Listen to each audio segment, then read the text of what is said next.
continue from where we stopped. So using the if-else statement, or the if-else function, sorry, instead of this if-else that we've been using. So there's another function, this R function, if-else. So the syntax is if-else, this is the function, and then the condition comes first as the first argument, and then the action if the condition is met, and then the action if the condition is not met. So these are the three arguments that we usually use for this if-else function. So like I said, it does the same thing with this one that we discussed, is if-else. So let's see an example. So if else x is greater than or equal to 30, number is greater than or equal. This is the first action if this condition is met. And then this is the second, and this is the else. If the condition is not met, this is the else. Just as we were able to do it with the else statement here, this time around we do not have to write else. We just pass it the function and then put its argument, the condition, the action if the condition is true, and then the action if the condition is false. So that's just what this is. So x, let's assign 1000 to x and then run this particular line. So we see that our output, the result here is the number is greater than or equal to 30. So clearly 1000 is greater than or equal to 30. So you can see that this condition, this action is what got executed. So let me reassign an x value. So x now should be 10. So when we run this line of code again, we see that this other action got executed, that the number is less than or equal to 30. So this is a simpler way to do it. So instead of using this particular if and else like this, if and else, instead of writing them explicitly, so you are just doing it with a function, if else, and then passing the conditions and their actions as the argument. So that's that. So another example, if else s is greater and less than or equal to 100, and then okay, this is just a way to show that we can also nest the if else functions together. Can nest them together. So like we saw earlier when we're doing the if and else, this if else function, we can also do the same thing. So you can see that in this example, we're checking if this condition is true, and then if the condition is true, we are checking if another condition is true inside of it. So I hope this is clear. So this particular line now, this particular part, this one that I highlighted will get run if this condition is true. So else and the action still has to do with another if else function again. So if this action is true, it will also come, like our program will also come and check if this action is true.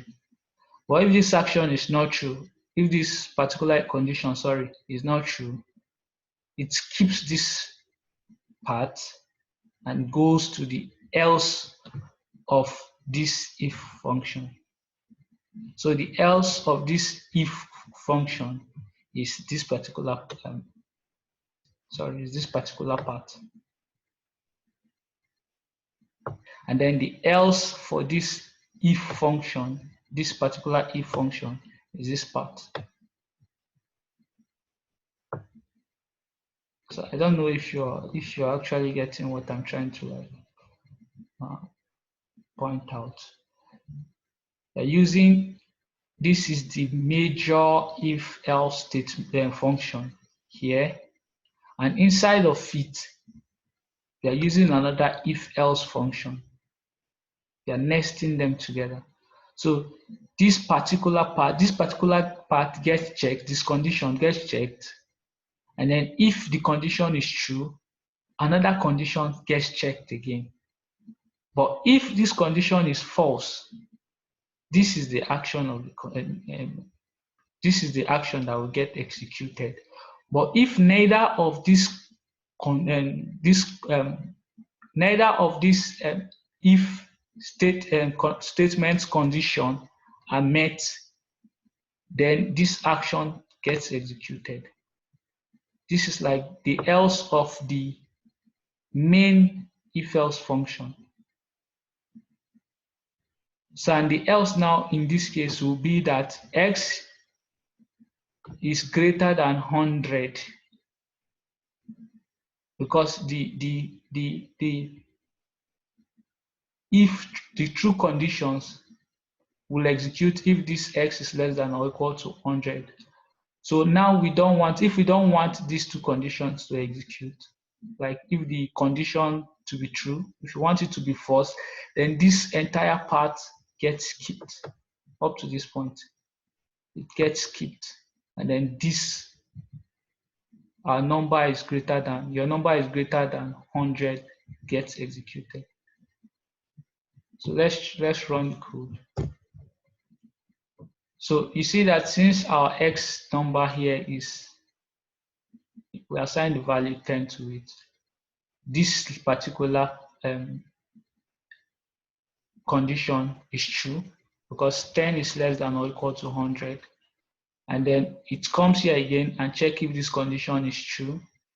And then truly the condition is true because else is also less than or equal to 50. And then we are printing this one. The number is less than or equal to 50. The number is lower than or equal to 50. So let's see a case where x is greater than 50 but less than 100. So let me change this value now to say 80, because 80 is greater than 50. This condition here will be false, but this one will be true. Let's see particular line of the action that will get executed. So we are running the code again. So you can see that this particular aspect, this particular part got executed. Number is between 50 and 100. You can see because 80 is actually greater than 50 and it's less than 100. So this condition here is true, but this condition here is false. That is why this action here for when our main function is true gets run. So I hope that is clear. So let's see a case again where x is greater than 100 and x is greater than 50 and 100. So let's do 120.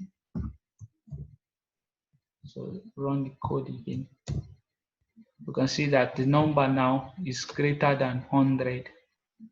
This particular else part of the main if function is what the output is. So I hope this is clear. So in case if you have issues, while I'm explaining, if you have issues, just use the chat pane to call me to any issue you have so that we'll address it. So I hope that is clear for the if else function. It's just an easier way to do what we already saw, all this if and else. So just the function takes care of the if and else as a function, not as a statement. So going further, we are done with the if and else statement. So let's talk about loop. So a loop is a program that executes a sequence of statements many times until the stated condition becomes false. So a loop consists of two parts, the body and the control statement. The control statement is a combination of some conditions. So it directs, some conditions that direct the body of the loop to execute until the specified condition becomes false. So there are two major most used type of loops in R. That's the for loop and the while loop. So there are times that you may want to iterate through a sequence or a vector. There are times that you want to do things like that you may need loops. So we are just showing you this to make you understand that there is no limitations to some things you can do in R. Even though going further, you see that there are lots of functions that like packages that people have created to help us to take care of these things that we are having to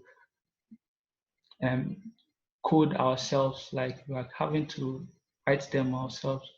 Even though there are functions, there are packages out there that we can use to make this task easier.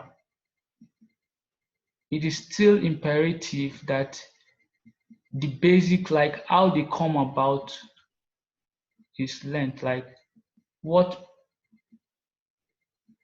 like is working under hood, like what is happening. How can I recreate this if I don't want to use someone else's package or function? How can I do this? So that's why we are explaining these things. It's not as if there are packages in R. We'll still come to that. So now we are dealing with the basics, like things that you can build, like that you build onto if you want to start doing complex, like data science related activities using RStudio.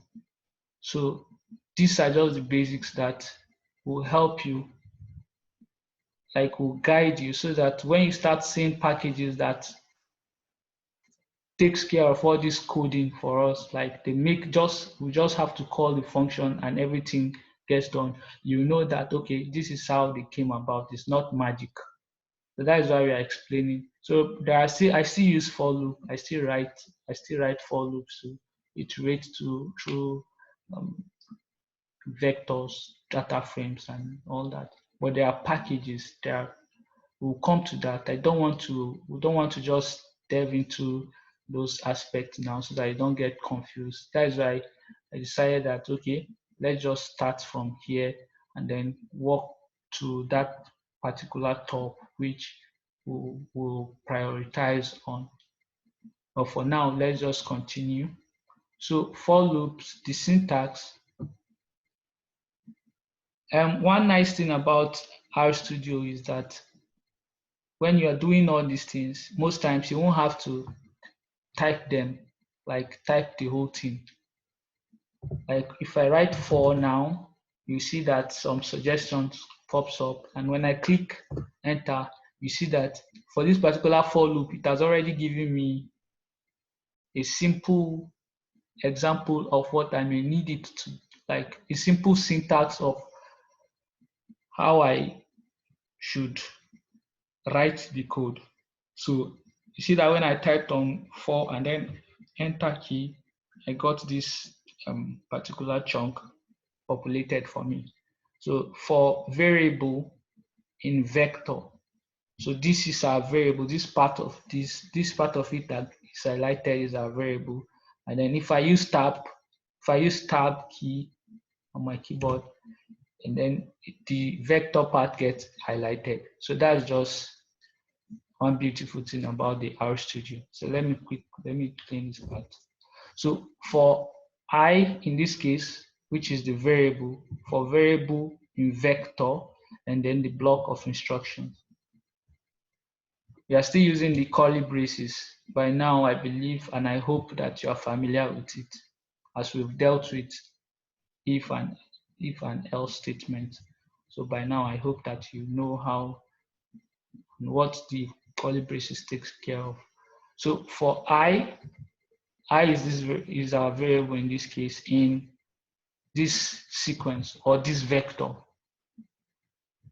1, 2, 3 to 10. Print, this is the action in the curly braces, print I. So what this is this variable will take on each and every element in this vector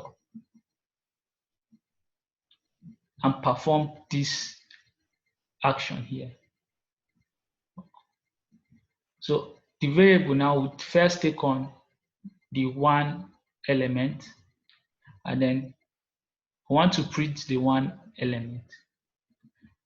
The same thing again, it will take on the two elements, and then we want to print the two elements. So whenever it assumes like get assigned to any value in this vector, we want to print that value. That is just what this is. So for variable in this vector, print the variable, which in this case are the element. So let me run that particular code. So you can see that our output is this 1, 2, 3, 4, 5, 6, 7, 8, and then 9. You can see that down here. Let me sorry. Let me just take this up a bit. Okay. You can see that this is our output 1 to 10. So when I took on this value, 1 got printed. When it took on this value, 2 got printed, and so forth. So again, in this particular example now, we're saying let I take on the values or the elements of vector 1 to 10. Remember, you can create a vector like this, just one, and then the column operator here is like a range. So 1 to 10, this is just a range from 1 to 10. So we want to print I square. So whenever I takes any value in this vector 1 to 10, we want to square that value. We want to just print the square of that value. So that is just what this line is. So let me run it. So you see that the only difference between this one and this one is that in this case we're printing only I, and then I use the cbind function to create the vector in this case. But in this particular case now, I use the column operator to just indicate a range 1 to 10, but we are creating the same vector, and then we are squaring the value of the elements of each element of the vector. So that's the difference. So now coming to the output, you see that each element gets squared. Like, okay, 1 is an element of this 1 to 10 range that we indicated here. Look at the values. So 1 squared is 1. So that is why our output here is 1. And then 2 squared is 4. That is why our output here is 4, and so forth. So that's just that until the last element, which is 100, and then 100 squared is 100 squared is 10 squared is 100. Sorry. So that's it. So going further, let's do something a bit different. So I want to in this example now, I want to assign an empty vector to a variable x. So this is how to assign empty vector without, like vector without element, empty vector to, we are just initializing x so that the class of x will be a vector. So that x will be a vector. So we are just initializing it. So we are saying for I, and this particular variable here does not have to be like, it is not a necessity. This I, we can use anything that we want. So for example, I can say for Tony, this Tony is a variable. So for Tony in 1 to 10, like 1 to 10, this action, I want Tony now. Okay, I want to index this particular x value and then assign the square of the variable to the index. I don't know if this is clear, but let me try and explain it a bit further. So now remember that Tony will take on 1, 2, 3 to 10. So the first value of Tony will be 1, and then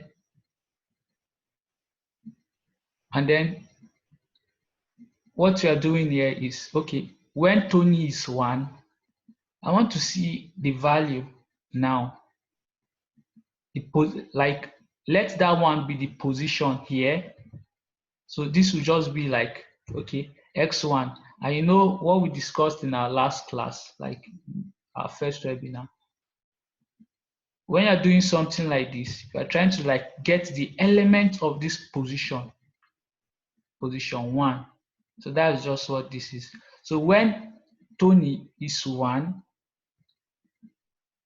Tony, which is 1 now, which is a position now, I want to put Tony square in that Tony position, in that 1 position. So that's just what this is. So let me run this line.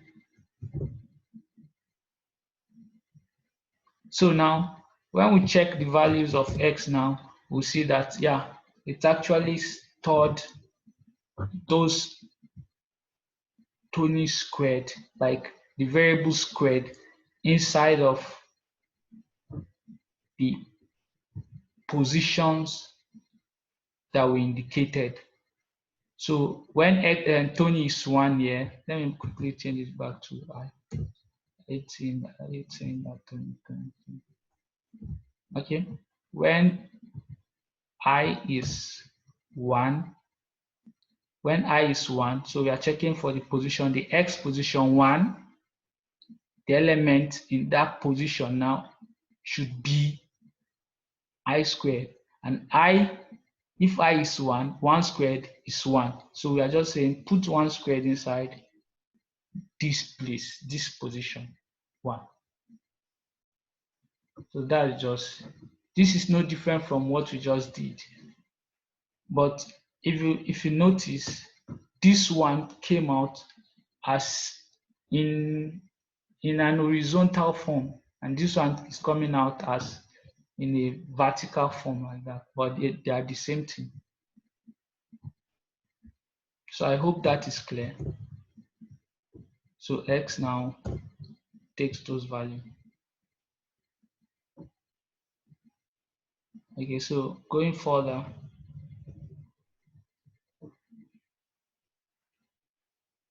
so this particular loop now, we are saying x should take the value of, so assume the value between the ranges 1 to 100.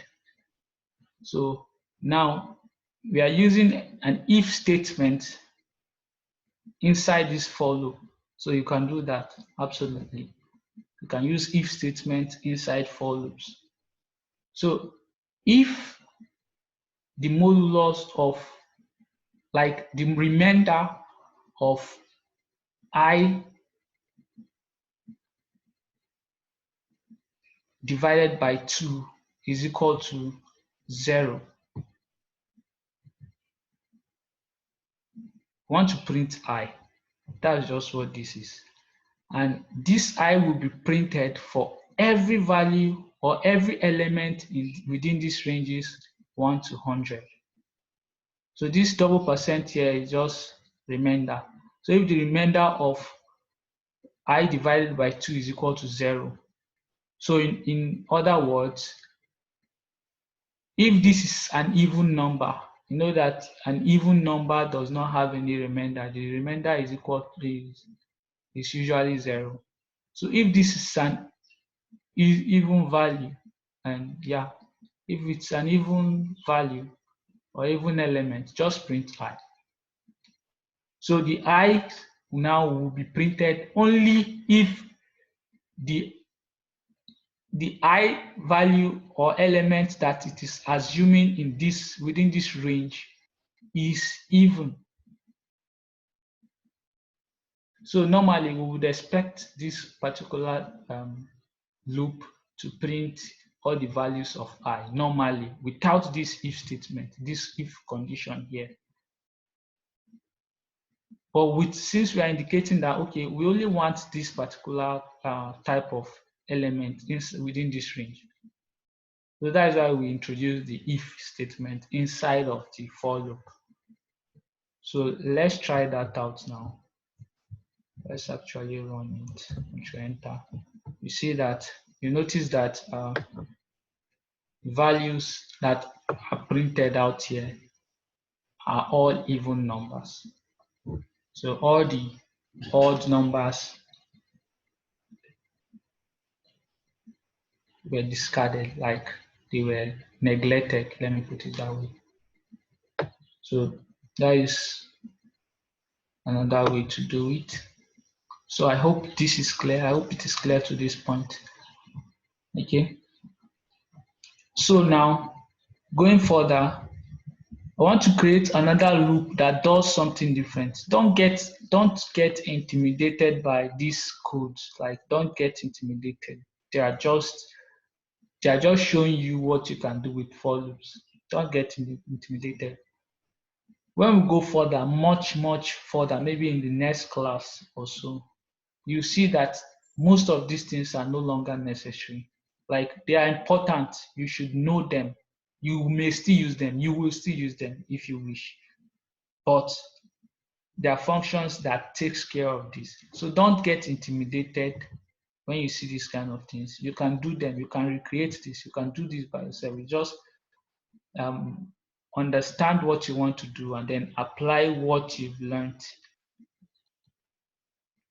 And then you see that the whole thing will flow. Okay. So in this particular example now, I want to, this empty cars is a data set inside of RStudio, inside of R, yeah, that is pre-installed, like it's available for us to use anytime. So you just type empty cars, you see the data set, like it's a data frame. So this str function here checks the structure of the function. So that's what I'm doing. I want to first check the structure. So you see that the structure here, okay, it's a data frame, and then these are the columns inside that data frame, and all the columns are the classes of all the columns are numeric, all of it are numeric. So now I want to create a loop that checks each column of this data frame, this empty class data frame. If the unique values or the unique values here of each column of that data frame is less than 4. So that's just what this is. If the unique value is less than 4, I want to just convert that particular column, that entire column, to a factor. We treated factors in the last class. I believe by now you know what factors are. So these for loops now can be used. You can create something like this to convert in a data frame, to iterate through every column. You see that in this particular example now, I said for I variable here in this vector, this is a vector. 1 to the, like the range is 1 to the number of empty cars, number of columns in this empty car, this end column here, this NCLO here is a function that checks the number of columns. So let me, if I run this particular part now, you see that the number of columns are 11. So sorry again, we will have to quickly stop this class and then continue again in a few minutes. Exactly 11 a.m. we'll continue this class. I'm sorry, it's just I'm forced to do this. So come back through the same link exactly 11 a.m. so that we'll just finish up the class. So thank you very, very much.